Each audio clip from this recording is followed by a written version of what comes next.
والے اچھی طرح بات سمجھیں، جہاں سکھ ہو اور صرف سکھ ہو، کوئی دکھ نہ ہو، اس کا نام جنت ہے۔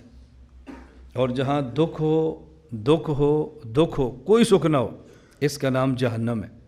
اور جہاں سکھ بھی ہو دکھ بھی ہو، اس کا نام دنیا ہے۔ آپ دنیا میں رہ رہے ہیں، جنت میں رہ رہے ہیں، تو پھر دکھ تو ہوگا، کبھی سکھ ہوگا کبھی دکھ ہوگا، کبھی سردی لگے گی کبھی گرمی لگے گی، کبھی بھوک لگے گی کبھی پیٹ بھر جائے گا، کبھی پیاس لگے گی کبھی شربت مل جائے گا، اور کبھی زیادہ ملے گا کبھی بالکل نہیں ملے گا، کبھی کمزوری ہوگی کبھی طاقت ہوگی، کبھی بی پی ہائی ہوگا کبھی لو ہوگا۔ یہ دنیا ہے۔ دنیا کو دنیا سمجھو، نہ دنیا کو جہنم سمجھو، نہ دنیا کو جنت سمجھو۔ جہاں صرف راحت ملے وہ جنت ہے، اور جہاں صرف دکھ ملے وہ جہنم ہے۔ اور دنیا وہ ہے جہاں کبھی سکھ ہے کبھی دکھ ہے۔ تو جب ہم دنیا میں رہتے ہیں تو ہمیشہ سکھوں کے تقاضے نہ کیا کریں، ہمیشہ راحت کے تقاضے نہ کیا کریں۔ ہم پابند ہیں شریعت کے، ہم پابند ہیں احکام خداوندی کے، ہم پابند ہیں رسول اکرم صلی اللہ علیہ وسلم کی مبارک سنت کے، ہم پابند ہیں کہ دین کیا کہتا ہے، شریعت کیا کہتی ہے، اللہ کا حکم کیا ہے، بس ہم اس کے پابند ہیں، باقی سب باتیں چھوڑ دیں۔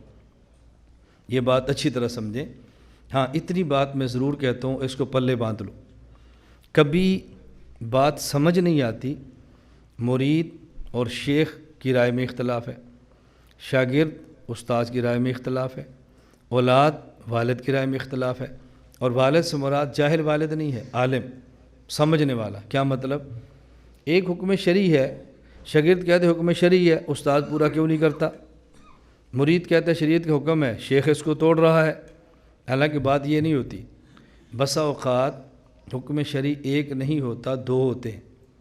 اگر اس پر عمل کریں تو اس کا مسئلہ بنے گا، اس پر عمل کریں تو اس پر مسئلہ بنے گا۔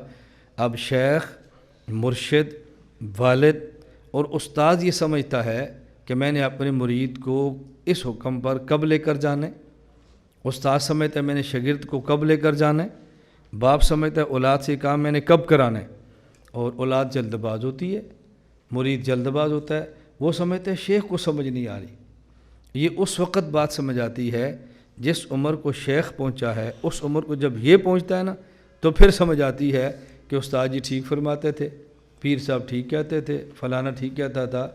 ہمارا آج شورا کا اجلاس تھا، بڑی تفصیل سے میں نے اپنے اراکین شورا سارے علماء ہیں، علم میں، تقوی میں، ورع میں مجھ سے بہت آگے ہیں، اور میں اپنے شورا کے ان تمام اراکین سے کہتا ہوں میں آپ کا علم، آپ کا تقوی مانتا ہوں، آپ میرا تجربہ مان لو۔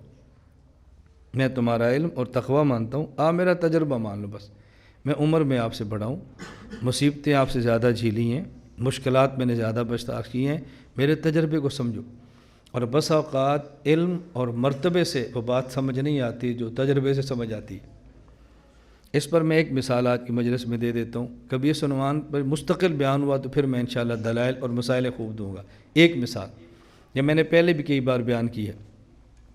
حضور اکرم صلی اللہ علیہ وسلم عرش پہ معراج کی رات گئے۔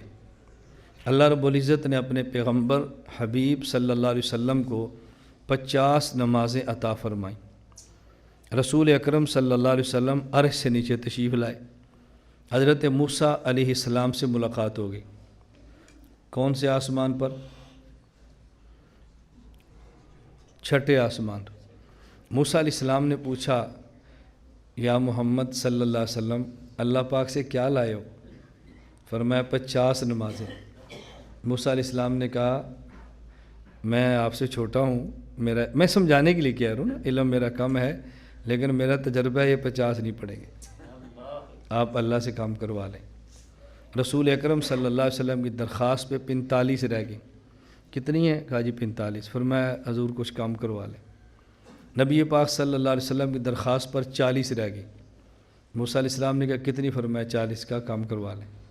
رسول اکرم صلی اللہ علیہ وسلم کے کہتے ہیں کہ 9 درخواستیں ہوئی ہیں۔ درخواست کا طرز ہوتا ہے نا، آج کے دور میں اب کاغذ لکھتے ہیں، ہم ویسے عرضی ہے۔ 9 درخواستیں، 9 سفر، اور اب کتنی رہ گئی؟ 5۔ موسیٰ علیہ السلام نے کہا کام کروا لیں۔ رسول اللہ صلی اللہ علیہ وسلم فرمایا 5 سے کم میں کیا کروں؟ اب تو اللہ سے کہتے بھی حیاتی۔ اللہ رب العزت کی طرف سے وحی آ گئی آپ کی امت 5 پڑھے گی، ہم اجر 50 کا دے دیں گے۔ اب دیکھو علم حضور اکرم صلی اللہ علیہ وسلم کا زیادہ ہے، مقام اور مرتبہ رسول اکرم صلی اللہ علیہ وسلم کا زیادہ ہے، اور تجربہ اب موسیٰ علیہ السلام کا علم نہیں بول رہا، موسیٰ علیہ السلام کا تجربہ بول رہا ہے۔ اگر حضور اکرم صلی اللہ علیہ وسلم یہ بات فرما دیتے، موسیٰ تم کون ہوتے ہو مجھے مشورہ دینے والے؟ میں سید الانبیاء ہوں، میرا مقام دیکھو، اپنا مقام دیکھو، میرا مقام دیکھو، اپنا مقام دیکھو، اب کیسی بات کرتے ہو؟ میرا علم دیکھو، اپنا علم دیکھو۔